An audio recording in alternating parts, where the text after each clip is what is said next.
What's up, everybody? Welcome to the Johnny I Pro Show. I have here no other than Steph DeLander and Mance Warner. Guys, welcome to the show. Yo, what up? Mance's here, baby. SDL's here. Where we got the microphones. We're live, Cal. We love it. Now I gotta say, congrats on this book. Let's start off from right here. Thank you. Let's talk about this book right now. The process, the feedback. Let's talk all about it. Yeah, it's I do a lot of crazy stuff in my life, and I would always say like, oh, that would be a good chapter in the book. That would make a great chapter in the book. And then I got to a point where I was like, what is this mystery book that I keep talking about? Why don't I just write one? And it's one of those things where being outside of WWE right now and having a lot more control over what I do and not having to get so many things cleared and, you know, all those kind of processes, I was like, while no one's telling me what I can and can't do, why don't I write my own book? So that's exactly what I did. And yeah, it's been a really fun process, and I'm very proud of it. I'm proud of, you know, it's not a common thing. Not many, you know, independent or, you know, now with TNA, but when I wrote it, I was completely independent. As a female as well, and in the midst of my career, not many people have done that. So I'm proud of it. And what are your thoughts on this book? Well, there's a couple things. I had to keep the secret that she was writing a book. Yeah, because I didn't tell anyone. The way it works in pro wrestling, if someone has an idea, someone's going to try to steal the idea. So she told me, and I got to, you know, read through a little. She'd write some, I'd read some. She'd write some, I'd read some. So that was a struggle keeping the secret. But when she first said, "Babe, I'm gonna write a book," I knew she was going to write a book, and you got it done in record time. Yeah, it was pretty quick. We're both psychos. We're both nuts. If we got an idea, we go. So as soon as she said, "I'm going to do this," before she even got done talking, I was like, yeah, she's going to get this done in the next couple months. Yeah. So amazing. It's awesome to see. How's the feedback on it so far? It's been very positive. I was very worried about what my parents would say. And as Man said, like, I didn't tell anyone that I was writing the book, and I didn't tell anyone for a few reasons. You know, in wrestling, until something is like printed or on TV, so many things can change, so many things fall through. And, you know, if I did sign a contract somewhere halfway through the process, that would change getting the book released. So I wanted to wait until it was printed in person, and then I could announce it, and then I could tell people. So the only people who knew was him and my parents, but I didn't let anyone read anything. I let him read some of it, but I didn't let anyone read anything until it was completely done. And then people that I had mentioned in it, I sent snippets and was like, hey, if you really hate any of this, let me know and we can alter it. But I purposely didn't want anyone else's opinions changing what I was going to write. I wanted it to be as authentic as possible, whether it's good, whether it's bad. I didn't want anyone else's opinions to change it, because then I didn't feel like it would be authentic. So I was a bit worried about, like, oh my God, what are my parents going to say? Like, you know, what's going to happen? But they both loved it, which is awesome. And fans so far have given it really awesome feedback. Everyone seems to be saying that it's very open, which is cool. You know, as he said, I'm kind of crazy, so I'm sure it reads like a crazy person wrote it. And that's the thing too, I didn't have a ghostwriter. I didn't have anyone else doing it. It's literally just me on my laptop on Google Docs, just writing it out. Yeah, so I had an editor edit it afterwards, like just grammatically, and she actually made it worse. So I had to go back in and re-edit her edits. Sorry, no offense. But also, like, what are we doing? Yeah, it is what it is. But yeah, it's fully me. You know, there's a good mix of my wrestling career, my personal life, traveling, what it was like coming up in Australia. You know, there's some darker stories in there as well. So I think it's a pretty good representation of my life so far. I'm going to have a good read about it after this for sure. Yes, for sure. Thank you. Now, coming from Tennessee, like the upbringing in wrestling, what brought you into the journey to become a wrestler? Oh, when I was a little kid, I knew. Like, you know, you're sitting in class and I go, what are you going to be? And it's normal for kids to say, I'm going to be in the NBA, or I'm going to be a doctor, or I'm going to be the president. But it's strange if you say you're going to be a wrestler. So I would say, I'm going to be a wrestler. From the age, I remember being 2 years old saying it. And they would all the teachers, no, you can't do that. You got to have a real job. But it's How many presidents came out of how that many school in how many kids, Tennessee? little kids in Tennessee became president, or how many little kids became? No one got in the NBA, Yeah. but they said you could do it. Yeah. But so I always knew I was going to do it, and then you just find a school and you get into it and you keep doing it, and no matter what anyone says, you just keep doing it. So Exactly. it's worked out well for me. Yeah, couldn't have said it better. How about for yourself now from Australia? Honestly, as he said, exact same thing. You know, when kids are saying they're going to be a fireman or whatever else, I was saying I was going to be a wrestler. And especially in Australia, I mean, wrestling is much less popular, much less accessible. I didn't even know wrestling existed beyond WWE when I was young. So it felt like even a more far and away dream. But yeah, of all people, when I turned 18, my mum said to me, she was like, "You've been telling me your entire life that you're going to be a pro wrestler. Now's the time. What are you doing?" And I was like, oh my God, she's right. Like, I don't want to live with the what if my whole life. So that was kind of the final push that I needed. And then, yeah, I discovered independent wrestling and I found a school and, I went from there. But that was the final push, which is so funny because so many people's parents don't support them wrestling. But for me, it was like the complete opposite, which is very awesome. Real ones, as they say. Yeah, real ones, for real. I love it. Now, I gotta say now, what got you into wrestling? Because the fans like to hear this. What got you into, wrestling? Oh, mine's easy. I turned on WCW and WWF. It's just something that, I was a little crazy kid, man. I wouldn't sit still. I'd run around. I was always getting in trouble. But you could turn on WCW Saturday night or turn on WWF.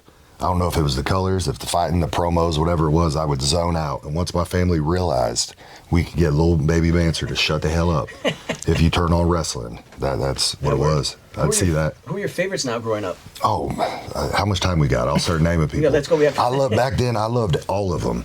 Like nowadays, people are arguing about this person, that person. When I was a kid, it was Dusty Rhodes, Ric Flair, Arn Anderson, Terry Funk, Randy Savage, everyone. Even Coco Beware, Hacksaw Jim Duggan. Every single person was a character, and you knew from 2 seconds as soon as they walk out, I get it. It was easy, Exactly. So I was hooked. How about for yourself? Who are your favorites? It's so funny that you ask us both this question because we go through this a lot where he's almost 10 years older than me. So our generation that we grew up watching is very different. Yeah. So he's showing me stuff from WCW and I'm like, hey, did you watch when the Shield turned on each other? And he was like, what are you talking about? I'm like, yeah, that was lit, dude. It's like, well, I do remember that. 5 years ago. She'll be naming something to me and I go, I don't remember this at all. But here's the key, guys. If y'all, significant other out there, don't like watching certain wrestling, if I turn on anything from 1978 to 2001, she don't give a shit. It's not that I don't. It's just I don't have the nostalgia piece from that. So I don't have the connection of I grew up watching this. But if you put on, that's what I'm getting to. Yeah. So I'm like molasses, even in the ring. I'm getting to my story in there. But what I do is I've learned because I whenever we get home, I like to sit down and I use the term tape studying. Yes. But really, I just want to watch wrestling all the time. Historian. I'm a nerd. I love it, man. I want to watch it, all of it. It doesn't matter what it is. But I've learned if I put on something that she has seen, then we can watch it. Yeah, I like to show him the lore of the Bellas, I make him watch all the divas, watch all the girls. What was the diva show? Total Divas. Okay. I made him watch Total Divas. Okay, here's a good clip because no one's going to expect this. I knew about Total Divas and never watched it. Because I was like, well, there ain't no wrestling on it. Well, I don't care. It's like damn Real World. I don't, unless Puck's on there causing chaos. Yeah. So I'm like, I don't want to watch this. And then she turns it on. I swear to God, it's just like wrestling. I was hooked within 10 minutes. I'm going, they got angles going on. They got people fighting. I'm in. But you get to see the guys, John Cena's on there doing stupid stuff. John Cena's so funny on Total Divas, just let you know. Rusev was on there being Rusev. It's funny. Go in a certain spot at Cena's house. Yeah. I respect it. Cena's a psycho on Total Divas. At our house, I have what I call my water cup, and I set it I set it. I like to have a little glass of water in the middle of the night, so I set it over there. But our cat Spaghetti likes to throw punches like Vader, and she'll break that some bitch. She does. But overall, Total Divas, hell of a show. Yeah. 5 out of 5 on the Mance scale. But yeah, my favorites, I would say the Bellas growing up. Seth Rollins was a big one for me. But when I was younger, it was like Triple H and Shawn Michaels were my two. Yeah, I was a big DX gal. So. In Canada, you said Shawn Michaels. I don't know how you're gonna. Oh yeah. Everyone Sorry, Shawn's better. Hate to say it.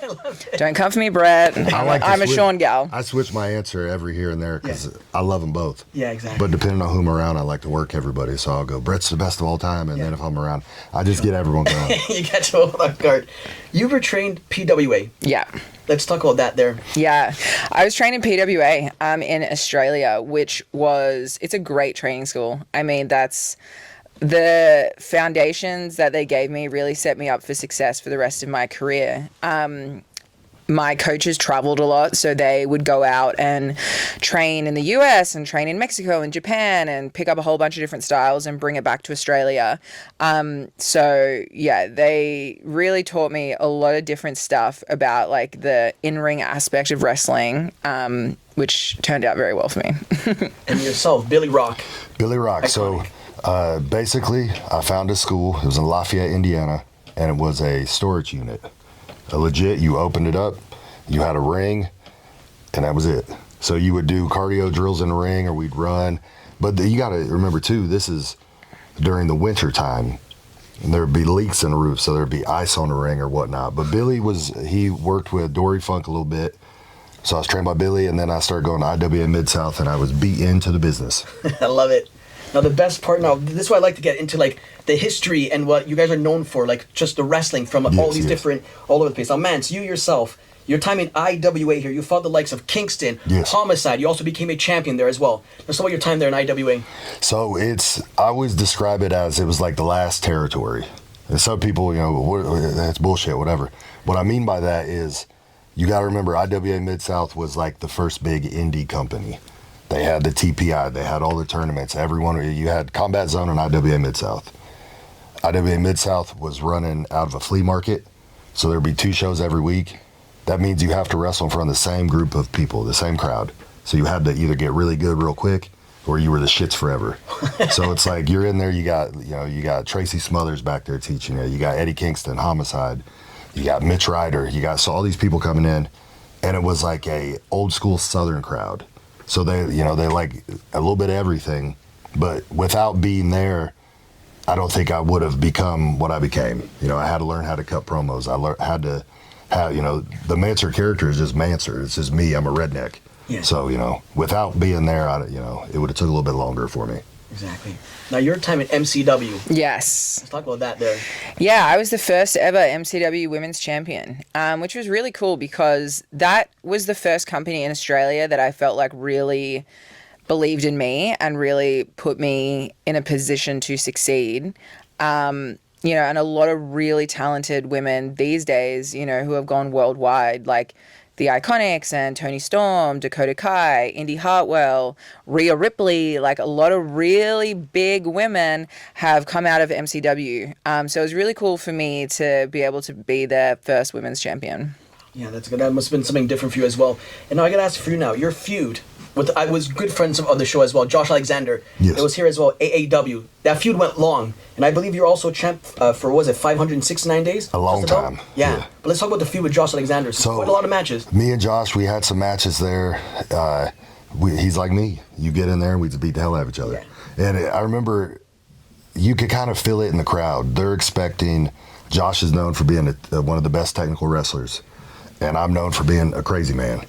So I think we did a really good job of bringing a little bit of everything. Yeah. And, it's always cool to, because people think Mance just does crazy shit. I do, but you could put me in there with anyone, and I try to pride myself on I could work with anyone, and we could do anything at any time, and the crowd will be with it. Yeah, people speak highly of you, that's for sure. Beat the hell out of each other. Tell me the feels now signing to WWE. That must have been something. Yeah, it was pretty cool. I mean, my goal...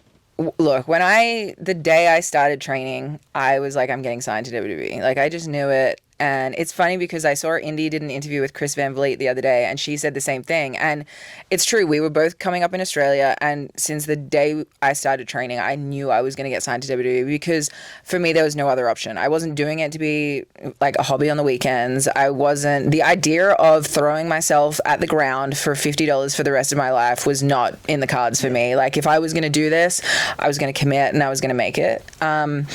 But my goal was to have any sort of communication with WWE by the time I was 25. So I started when I was 18. So I just wanted to have, whether it's an email chain, whether it's a tryout, whatever it is, I just wanted to have contact at 25. And I ended up signing my contract when I was 22. So I kind of really exceeded my own expectations on that, which was awesome. But yeah, it was a dream come true. Being an Australian, coming from the other side of the world, something that felt like such a pipe dream for so many people. I mean, when I first started training, Tennille, Emma had just signed with WWE, and she was the first Australian to sign with WWE. So apart from Nathan Jones, like a bajillion years ago, but Nathan Jones, she was the first. She was the first person to sign and kind of have a career, right? So then it was like, oh, this is possible. Like, if she can do it, maybe we can do it. And then Buddy Murphy, and then the Iconics. So then all of a sudden, something that seemed impossible was all of a sudden possible, and that was kind of all I needed to hit the ground running. So yeah, finally signing with WWE, especially so young, was a very special moment. We're gonna get more into some of your matches as well. Now, yourself, Mance, GCW legend. Let's just say there's a Hall of Fame. I like to hear that. If there's a Hall of Fame, you're in there for sure. People mention GCW, they think of you as well. You had so many good matches as well with like the Briscoe brothers, and also as well Second Gear crew, I believe. Yes. Like, there's so much. We could be here all day. Yes. But tell me now your time in GCW. Well, I'm still there as much as I can be. You know, just starting with TNA, I love being out there. I grew up watching TNA. Yeah. GCW, the crowd out there, it reminds me of ECW. Yes, exactly. So like when I started going there, it was my goal to keep that feeling of, they know if old Mancer's there, no matter where I'm at on the card, I'm gonna give you some crazy shit. I may also start some riots. People may get upset with me. They may wait in the parking lot and try to attack me, but that's what I do. So overall, great time out there. You know, you continue to see me when I can get out there. So good times. Now, you teamed up a lot with Indy Hartwell as well during NXT. Yes. Here, a good match right here is Halloween Havoc 2021. It was a triple threat. Let's talk about that match right there. Yeah, that's probably my favorite match just because of like the ridiculousness of the whole thing. Like, that was my third ever match at WWE. So being able to wrestle on Halloween Havoc, which is like such a cool, throwback, iconic pay-per-view. And not many people, I think people don't think about this sometimes, is a lot of wrestlers will go their entire careers and never get to have a ladder match, let alone have a ladder match at WWE. So that was really cool in itself. So yeah, that was like one of my career highlights, just being able to be involved. What I will say is those ladders on TV, it looks light. Like, they look easy to throw around. They are so heavy, so hard to move. Like, thank God WWE does rehearsals and stuff like that, because the first time I picked one up and tried to get in the ring, I was like, oh.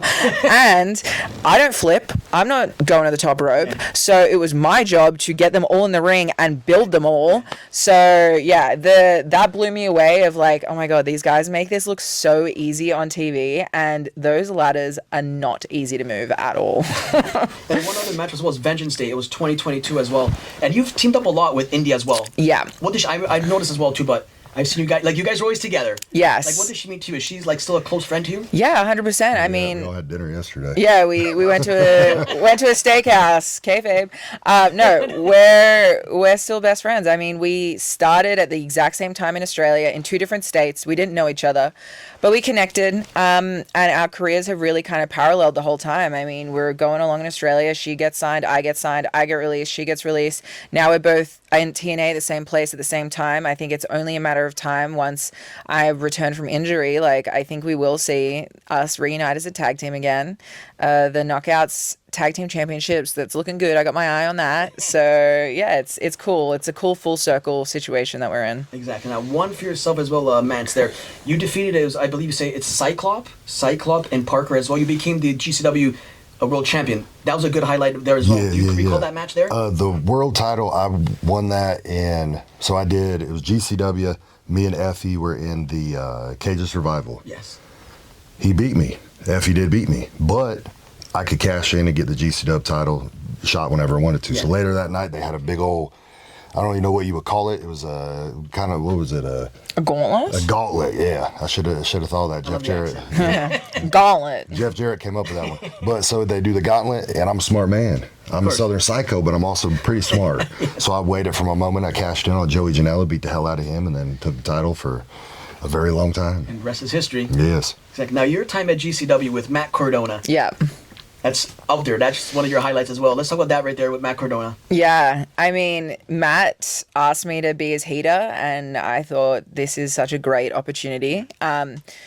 Again, a cool full circle moment. I grew up watching Zack Ryder on TV, so getting to work with him so closely and be his manager in GCW and in so many other places too was incredible. The stuff that I've learned from working with Matt, I take with myself for the rest of my career. And I don't think I would have a book if it wasn't for Matt. I don't think I'd be sitting here doing this interview if it wasn't Matt. I don't think I would have the success that I have because his mind is on such a different level than everyone else's. And mine is too. We connect very similarly with the way that we think about things, the way we see things, the way that it works for us. So I was in a position to learn from one of the smartest people in wrestling, and I just tried to take in as much as I could, and I just try to apply everything that he taught me, and I think it's worked out pretty well. Indie God. Yes, the Indie God for a goddess. reason. Yeah, he 100%. made me the Indie Goddess. Yes. Totally makes sense. Yeah. Now, Mance, your match there, before we start as well, chatting with my boys here, Rampage, it was you versus Moxley. You hang in there with the best of the best. Yeah. Moxley won the best. I saw that match. There was a ref stoppage. Yeah, so basically he choked me out, but I didn't tap, so the ref ended it. Yeah, I mean, it was a crazy match. A lot of people bring it up. It's one of those matches where, boom, I get a phone call. All of a sudden, I'm, beating the hell out of one person, and then I'm going against Mox for the title. I think it came off exactly what people thought. He's crazy, I'm crazy. We went in there, and now there's certain things. I don't know if fans, they know that people hit hard. Me and Mox were beating the shit out of each other that entire fight. I see that. Yeah, I don't know if everyone, because sometimes fans will go, well, we like to see a lot of moves. Our moves were beating the shit out of each other with strikes. But yeah, it was a fun time. We went there, and anytime I could get in there and fight somebody at that caliber, I'm down with it. Exactly. So it was a good time. TNA went on tour to Australia. Yes. How was that for you? Was that like a homecoming for you? Yeah, it was really cool. I mean, honestly, anytime that I get to go home and wrestle in Australia is awesome because, my family come along and my friends and fans that have supported me the entire journey. So it's always an awesome homecoming. I love wrestling in Australia. Any opportunity I can, I'll always take it. Especially TNA itself. It's like, I made it. Yeah, it's very cool. It's and at that point, like, I wasn't signed with TNA. I wasn't doing anything. Like, I was just kind of like another one-off thing that I did. But yeah, it was very cool being a part of TNA and being able to bring that to Australia. Exactly. Now, your time in Japan. Let's talk about that. I love going to Japan. I mean, the crowd out there, the fans, they view pro wrestling as a sport. So, I know some people get thrown off when they're out there because the crowd's quiet. They're not quiet because they don't give a shit. They're quiet because they're watching it. It's a sport. Yeah. I love going out there. I go out there and give everything I can. Once again, cut me up, throw me into stuff. I will continue to get up. But yeah, I love going out there. The food's great. The fans are great. They buy merch every single night. I can imagine. I love it. I'm looking forward to going back at some point. Exactly. Now, for you as well, Steph, Premier Women's Wrestling, it says here as well. You're the champion for 623 days. Am I? Okay, well, I did it. It's like, Yeah, the belt is still in my house, yes. Yes, the clock is still ticking, yes. No, I still have the Premier Streaming Network Championship in my house. Will I defend it again? I don't know. Maybe, possibly. Stay tuned. That's a long title reign. I did not realize. If I got my research, 620, I don't know if this is even accurate. So this is what, we had like 700 days? 800? Something, yeah. You're the Bruno San Martino. Yeah, look, I'm gonna hold that for as long as I can. I love it. Yeah. Now, you were at Ring of Honor as well against Willow. I was, yes. That match right there. Yeah, I mean, Willow is incredible. She's such a cool talent to work with. I mean, I wrestled at 12:30 a.m., so I think by that point my spirit had left my body, but it was a really fun match. I love wrestling Willow. Yeah, it was cool. It was a great experience. Exactly. Yeah. Now, your TNA debut. Let's talk about that. Good times, man. So yeah, I mean, the week before, I main event at GCW Hammerstein, lost the title, and then debuted at TNA. And, you know, I've said this before to people. I grew up watching TNA. When WCW was done, I've always been WCW, WWE fan. Once WCW was done, TNA starts up. So I ordered every weekly pay-per-view. I'd watch it, you know, Abyss, Sabu, Jeff Jarrett, Monty Brown, everyone. I was watching it left and right. So for me to know I'm going to debut at TNA and the fans don't see it coming yet. And then since then, we've been there just causing chaos. You have a lot of feud with Sami Callihan as well. Violent. Let's talk about that. I got a scar on my arm.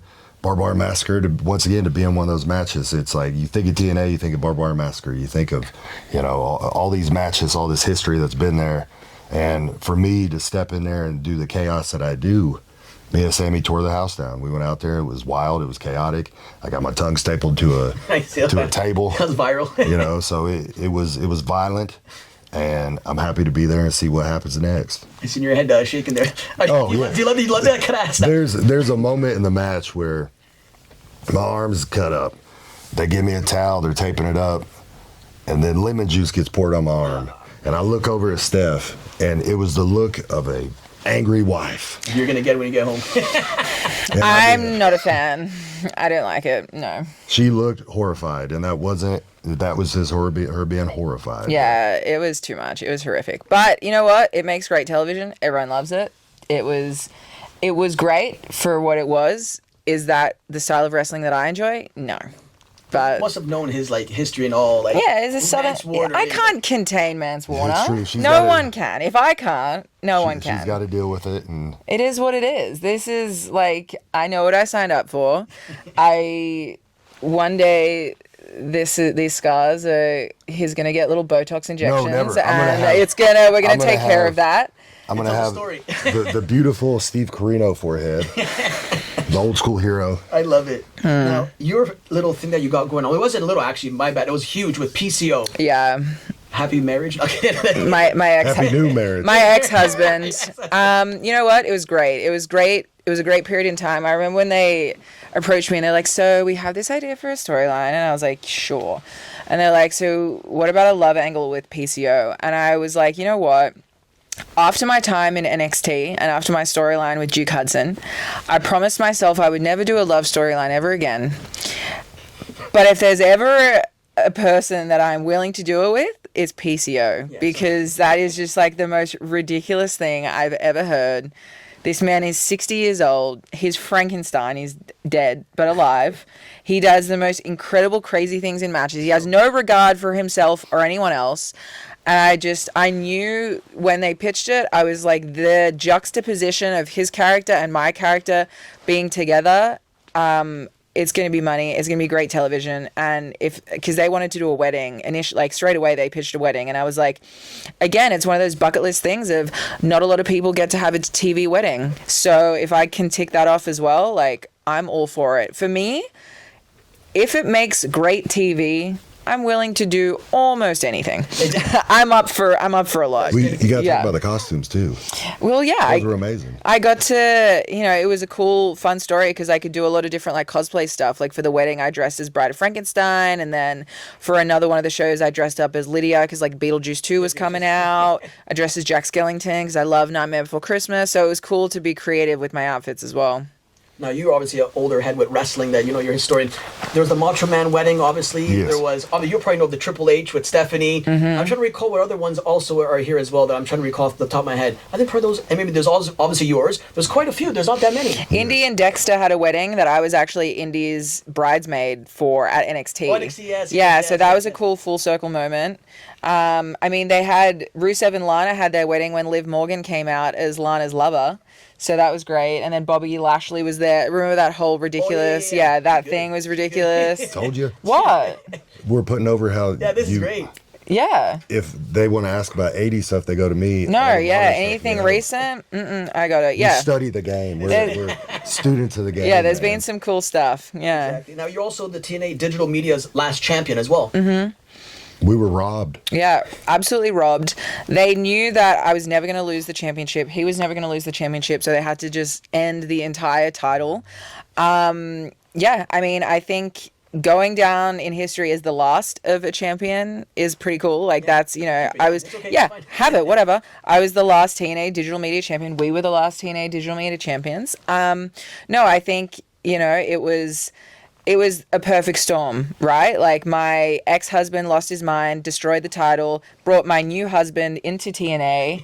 Then we became the Real champions. husband. We became champions via divorce. I mean, I think it was the great way to wrap up an interesting situation. So, you know, I'm happy with how everything turned out. Exactly. And I gotta say, though, what is the best thing working with each other? If you like the best thing that just working with each other, what is it? Constant ideas. Yeah. Like we're both consistently thinking about what can we do next. Like it doesn't matter what it is. What can we add to something? And we're both nuts, so we're all like, we go to bed thinking about wrestling, wake up thinking about wrestling. And for me, I get to be on the road with my wife. You know, like we're on the road together. I never have a bad day. Now, if I'm by myself, I have some sometimes. Well, it's because I probably get on your nerves, but that's fine. That's you know what you signed up for. But if I'm on the road by myself, what's the word for it? You get crabby real quick. I'm crabby, man. I want to be home. I want to be with my wife, the dogs, the cats. If I'm on the road, I want to fly, do the show, take me to a place with barbecue and beer, I want to go to bed, I want to go home. But on the road with her, I just get on her nerves, and it's, you know, it's a win-win, for me at least. What's the one thing that just puts him aside from everybody else? What is it? Oh, she's got to put me over, guys. No. Honestly, Nice. though, let me say this. To start with, this sounds so crazy, but to start with, a lot of guys in wrestling are such just like pieces of shit, just dirtbags, right? And he was so respectful and so like I was chasing him and he was just like very respectful, very everyone's gonna think I'm a good guy. no, but Kayfabe. very the opposite of everyone else, and I was intrigued by that. I was like, this seems like a genuine good person. And Would you say I was a real Southern gentleman? yeah, you were a Southern gentleman, and then getting to know you a lot more and just seeing, like, I think you can learn a lot about a person, about how they are with their family, and like if they're respectful and they treat people well, how they are with strangers, and also how they are with animals. And he is such a great pet dad. Don't get me that talking about animals. yeah, Get into it after this. such a great cat and dog dad now. That like draws me to him as well. He takes care of people and animals. I've seen the socials as well. You'd be a great father, just to say. Yeah, he would. I have heard that. Yeah. But that's Steph. So here's the thing. I'm so set in my ways of like kayfabe and old school wrestling, and I always think, man, Arn Anderson and Terry Funk wouldn't tweet about their day. Yeah. You know, it's just all, especially with social media today, like, and I get it because I remember being a kid watching everything. I wanted to know stuff. Yeah. So once you got to get, especially in pro wrestling, you got to get out of your comfort zone. If you get used to doing one thing all the time, then, you know, it becomes boring. Yeah. So once I got more open with, well, I'm just going to make a quick clip of what I'm doing right now. Yeah. And then people go, we know Mance is the Southern Psycho and he's crazy and we like booing him or cheering him or whatever it may be. But then they learn a little bit more about you. I'm simple, man. I want to go home, hang out with my family, hang out with the cats and hang out with the dogs. And I want to go to Aldi for 45 minutes and walk around and see the deals, man. Deals. I love it. Are you now a cat person or a dog person? You got to say all of it. All of it. I grew up we had dogs. And then I got Helen and Spaghetti. That's it. That's my first two, Helen and Spaghetti. And I had them, and then Steph's got Denver and Dallas. And let me say this, because we are in Canada. The origin of Helen's name is Bret Hart's mum is named Helen. Helen, yeah. And that's why we have a cat named Helen. So you were a Bret fan after. I didn't name Helen, he did. Yes. Whatever Shawn Michaels' mum's name is, that's what I would have named the cat. But yeah, we got the cats, and then we got Starbelly, our dog. we got the dog. We rescued her. Starbelly? Yeah, Starbelly. Yeah, Starbelly Sneech is her full government name. So she was named that when we got her from the rescue.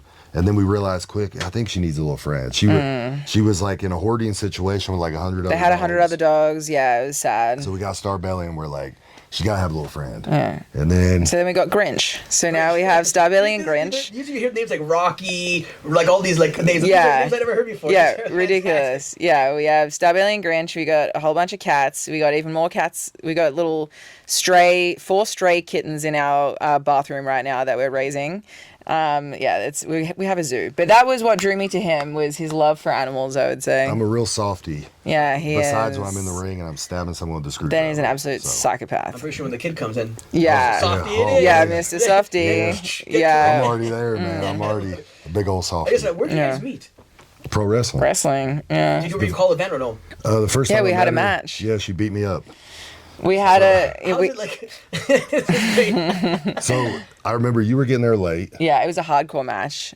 Yeah, and it was a dress-up event. It was like fancy wrestling, and so I thought his gimmick was like a cowboy gimmick, but obviously he's a redneck. But Close enough. being Australian, I don't really know the difference. So I got this like really sexy cowgirl outfit because I was like, I'm gonna just like try to impress him. Yeah, because I had already had the hots for him. I was running really late, so he planned like the whole match. And then She comes in, I can tell she's kind of nervous. She's like, I don't know what to do, the flight, da-da-da. And I go, it's fine, babe, I got this, this, and this.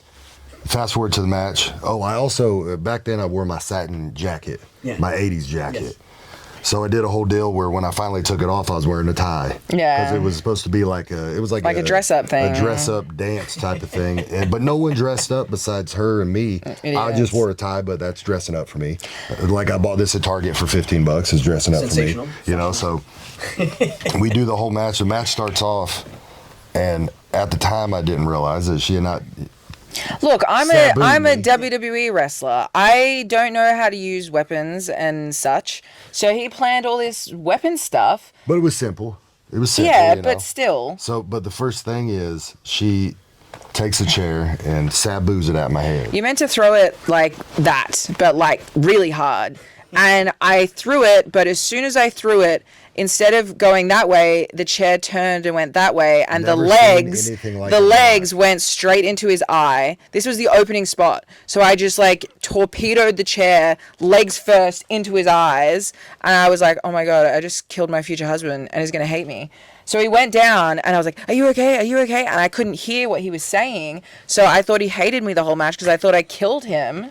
But my exact words, it actually hit me in the throat. Well, it looked like it got you in the When eyes. it went here, it hit me in the throat. So I'm trying to verbalize, I'm all right, babe. Let's just keep on going. We're you know. So then we continue. We get through it. I And beat the crap out of She him. proceeds to beat the hell out of me with all my weapons, and then I propose. He at the end proposed of to it me at the end of the match. with a Yeah. beer can. A Yeah. real proposal? No. Like a wrestling proposal. Real in the sense of wrestling. Yeah. She turns away. I poke her and I rolled her up and I beat her. Yeah, so But then you- after that, it's kind of the sparks flew and here Yeah, we are. here we are. Yeah, for real. So now, what does she mean to you?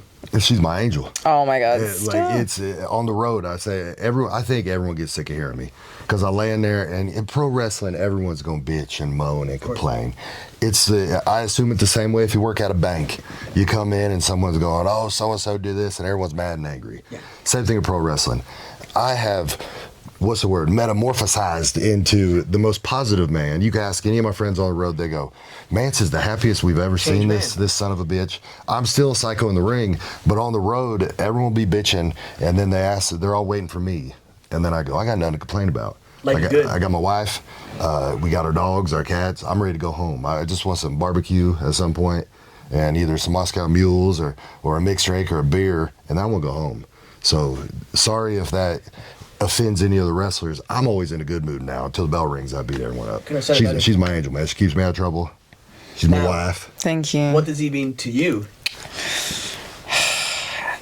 He's all like, In the hot seat. He's Let's all hear like- it, baby. he's like- Because then, when I mess something up at home and like I forget to turn the dishwasher turn on or this on. something, I'm gonna turn this on and go, look. I'll make a real Look, food my for you. wife. I'll make a real food. No, I mean, look, he means everything. And I guess the easiest way to explain it is like, I never ever wanted to get married. I never wanted to have kids. I never wanted to do any of that stuff. My entire life, wrestling has been the number one thing, and I've really not cared that much about anyone else. But we're engaged. We're going to get married. Hopefully. Now, that's the other thing I had to hide. That's the only time I've ever kept a secret was hiding this damn ring. Well, do you want me to say what you mean? Go ahead, I'm sorry. He means that he butts into my conversations. But other than that, we're engaged. Hopefully we'll have a family at some point. But yeah, all of my ideas have changed because I met him. So that's kind of That's the coolest thing. Round of applause, guys. Yeah, For he changed me. I have a heart after all. You imagine just invite me to the wedding. I'm coming. Open bar. Open bar. I gotta say now, like, what has wrestling taught you? I want to start off with you, Steph. Wrestling has taught me, I mean, first and foremost, that you are so in control of your own life, even if you don't realize it. Like, if you have a dream and you want to achieve something, it is so possible if you commit to it and if you work hard. Like, even if you have to scratch and claw and fight your way to get to where you want to be, I think a lot of people sit in their shit in a sense of like, something hard happens or something bad happens or they get knocked down or there's a failure or whatever else, and people let that be the end of their story.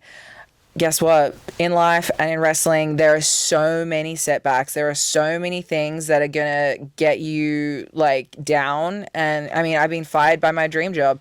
I just had neck surgery and I'm still on the shelf. I've had a lot of really hard things happen, and it's cliche, but it's like, if it's not what happens to you, it's how you deal with it. It's how you come back from it. And yeah, the lesson I would say that wrestling has taught me is exactly that. Like, you are in the driver's seat of your own life. You can create an awesome reality for yourself. You can become successful. You can make money. You can overcome things. You can achieve your dreams, even if you've been told no, even if you've been fired, even if you've been, you know, whatever else. You don't let that be the end of the story, you know? Wow. That's perfect. How do I follow that? You don't. You just listen to it and apply it to your career. I love it. So to kind of play off that, I mean, there's two things. The first thing is like, I'm always going to be, no matter what, how much money I got or where we're living or what's going on, I'm always going to be that little redneck kid who grew up watching wrestling. There's times on flights where I'm like, we get paid to travel every weekend to go do the thing that we grew up watching. Love, yeah. I always appreciate that. I will never, you know, I'm a bad guy and I'm a piece of shit and I cause riots and chaos, but I will never forget like where I came from. And then the other thing too is, you know, you break into pro wrestling, you're consistently told no about stuff. You know, you're only going to be at this level. You need to focus on this. For me, I've been told no so many times about like, oh, well, you don't do enough of this or enough of that or whatever it may be. It's our job to take that and be like, I don't give a shit what you say. I'm going to keep going. Yeah. So you have that goal, and it's worked out for me. It's worked out for her. It's worked out for, you know, you just keep going. And whatever happens, you got to have 3 other plans to keep that going. Yeah. And so, you know, there's no quitting. There's no hanging it up. Like, we've signed up for this for life. Exactly. So. What is some advice now? Say like the girlies or even young boys will come up to you and be like, I want to be a wrestler. Yeah. What are some advice that you would just give it to them? I mean, I guess the advice that I would say, and it's kind of similar to what I just said, but like, don't stop. Don't stop when it gets hard. Don't stop when someone tells you no. Like, I see a lot of people who have one tryout with WWE and they get told, like, not right now, but we'll keep an eye on you or whatever. And they let that break their spirit and they let that be the end of their story. Or they have one injury and then and I'm not saying a career-ending injury, that's a different story, but an injury that mentally they struggle to come back from. Or whatever it is, there's, like, you can't stop if you want to be successful, if you want to make it, because for everyone who seems like they are an overnight success, there's a whole bunch of no's and roadblocks behind it. Like Joe Hendry, for example, everyone thinks he was an overnight success. He's been doing that for 10 years. Yeah. He's had 10 years of people telling him no, and then finally it caught on. Toni Storm, I think she had maybe like 4 or 5 WWE tryouts, got hired, fired, here, there, everywhere, whatever. Chelsea Green, 4 or 5 tryouts, hired, fired, here, there, everywhere, same thing. Like, there are so many people who are having awesome success who have gone through so many setbacks and they didn't let that be the end of their story. What if Chelsea, when she got fired 3 years ago, said, I'm done, that's it? She wouldn't have won the United States. She wouldn't have been the first WWE Women's United States Champion. She wouldn't be on the run that she is on right now. Rhea Ripley almost got released when she was in NXT. Like, imagine if that was the end of her story, you know? So there are so many situations where you see what you see on social media, right? You see the glory, you see the awesome moments, you see people winning championships and making money and killing it and traveling and whatever else. You don't see the other side of it. But yeah, that is my feedback for anyone who's asking, like, I want to be a wrestler. Like, what do you think I should do? And honestly, like, at first, are you in it for life? And if not, don't even start. There's no point. You know what I mean? Because it's going to hurt. You're going to get hurt. You're not going to make money. It's like, just, if you don't really want to do this, don't do it. But if you do really want to do this, as he said, like, you're signing up for life. Couldn't have said it better. Well spoken. Couldn't have said it better. I was like, okay. Thank just you. Be your show. I love it. Sorry. No, I love it. How about advice from you? Oh, you gotta love it. If you don't love this shit, you're screwed. You gotta continue to do it over and over. First, find a good school. But you have to love it, because there's always, people are going to make money, and there's only so many spots. So once someone loses that spot will open up. If you continue to love it and work and work and work, you will get a spot somewhere. And if you don't love it, there's some people that get a spot and they're done and they do other things. But there's always going to be that spot. I remember Randy Savage saying that one time in an interview, like, you have to be ready. So just continue to work and get ready, and then eventually, if you love it and you keep going, you will make money. We always talk about comedians. There's been comedians for years that do, stand up for 15, 20 years, and then all of a sudden, boom, they've got a podcast and they're number one. And then people don't see for the past 15 years they've been doing it. So you just got to love it and keep going. Exactly. If you don't, get out. Exactly like you said there, just as long as you're happy with what you're doing and you love, that's the most important thing. Yeah. Just take you as far as it is. Now, the questions that the fans love to hear, these are because as they're winding down. Dream match. For you yourself. For me, so past and present. Okay, my dream match of all time would be Nikki Bella for sure. Yeah, easy.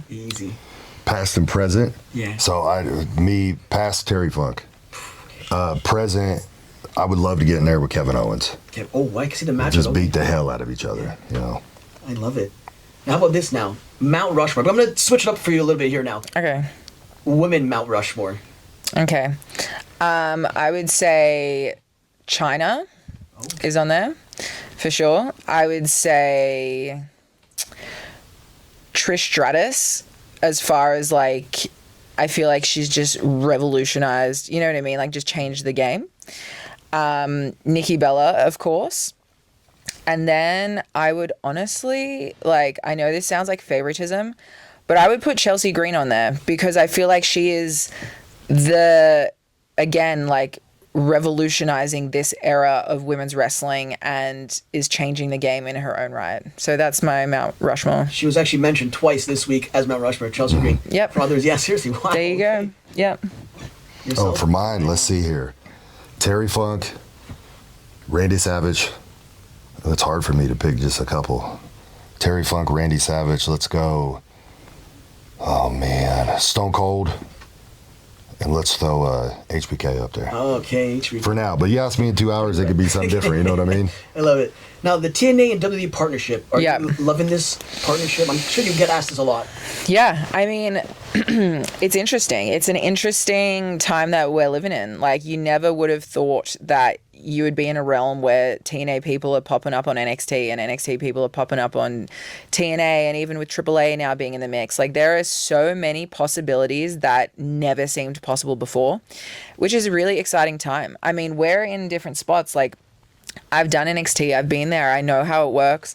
We've never seen Mance Warner on WTV. So, like, the idea of that is, like, intriguing to me. You know, like, that is a cool idea, right? So I think it's only a matter of time before, WWE and I cross paths again, WWE and Mance cross paths for the first time. Like, I think at some point that will probably end up happening.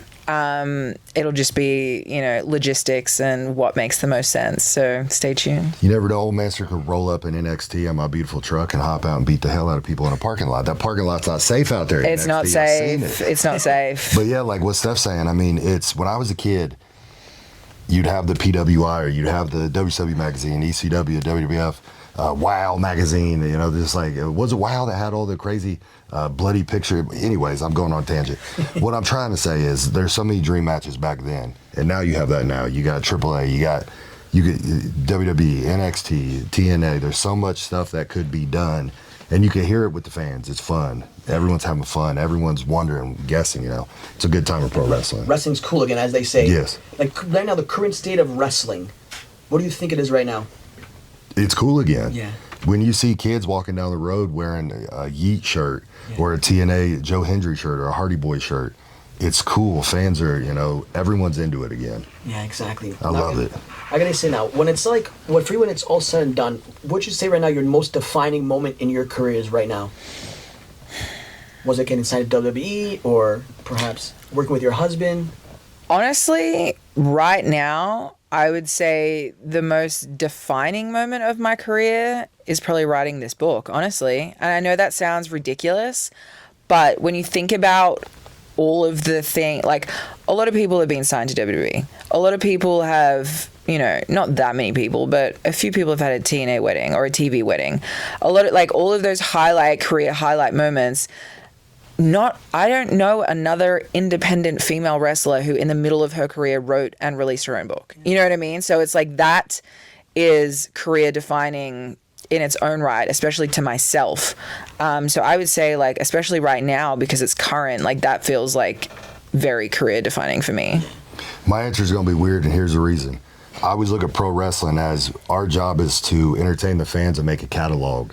Just like a musician, you got a catalog of music. Maybe you got one big hit. Maybe you're one hit wonder. Maybe you got 35 different big hits. But our job is to make a catalog of fights. So I want fans to be able to look back and go, well, this was, Mance did this, this, and this. But for me, it's like, I'm at TNA now.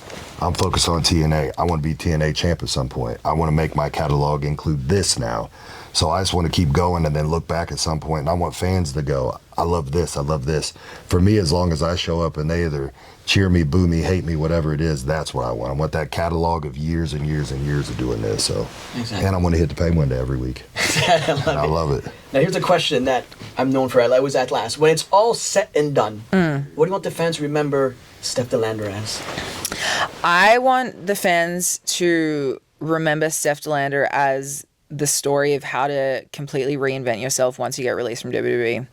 And I feel like people look at Drew McIntyre like that. I certainly do. I mean, he has inspired me so much with the men. I mean, you've got Drew, you've got Cody, Matt Cardona himself, the way that he has reinvented himself. There's a few guys that have been released from WWE and really, like, changed the game. And with the women, I mean, I want to be that inspiration for the next generation of girls that when they get released and they go, I don't know what to do, what did Steph do? So I kind of feel like I'm already starting to create that for myself. But if I had to retire tomorrow, like, that is something that I would want to be known for. Yeah, and I can really tell that this is really career defining right here, this book for you as well. Thank you. It's really good. Yeah. Now for you, when it's all said and done, I would like to be like a bridge to the past, I guess.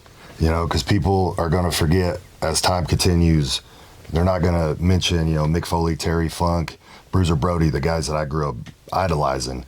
So I want fans down the road, you know, to go, old Mancer, we loved this, this, and this. We were invested in this. We loved his promos. We loved the violence. You know, he took us on this journey.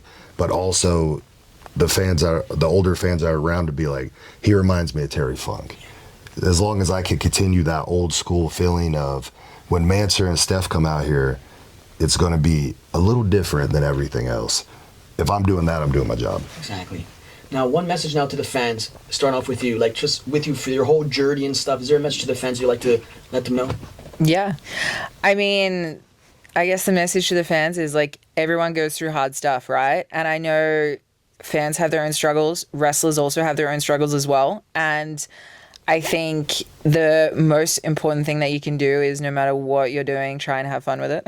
And if it's not fun, change it. Do something else. Quit your job. Break up with that person that's bringing you down. Whatever it is, if it's not serving you, get rid of it. But yeah, try and find the joy and the fun in whatever you're doing, because that's the most important thing in life, I think. That's a good one. What do I got? Let's see. Oh, she's on fire today. I know, it's like boom, boom, boom. The Southern Psycho's on TNA, baby. Watch TNA. Love it. But on top of it, you know, going off of what we're always saying, I know I'm pulling the curtain back a little bit, but just, you know, enjoy wrestling. That's it. That's it. You hear that? I'm hungry. Baby. Yeah, I need can some hear your food. tummy is rumbling. I'm hungry. I need my proteins. But either way, just enjoy wrestling. I know a lot of people out there arguing about this and that. Enjoy wrestling. If y'all could feel like how old Mance felt as a little kid, I watched it all day long. If you don't feel that, take a break a little bit. Come back. Enjoy this shit. Because we enjoy it. We're doing it every week. Enjoy it. I got to thank you guys, obviously, both for being on this. And now, before we sign off, I want to give you a plug as well. Where can people find this? Yes, StephDelanderBook.com is where you can buy signed and unsigned versions. I also have the ebook, which is on Amazon. And I will be recording an audiobook very soon. So stay tuned. That means I'm going to have to take the dogs out of the house. Mance, you're fantastic, Steph. Thank you so much for having us. Until next time, we're out.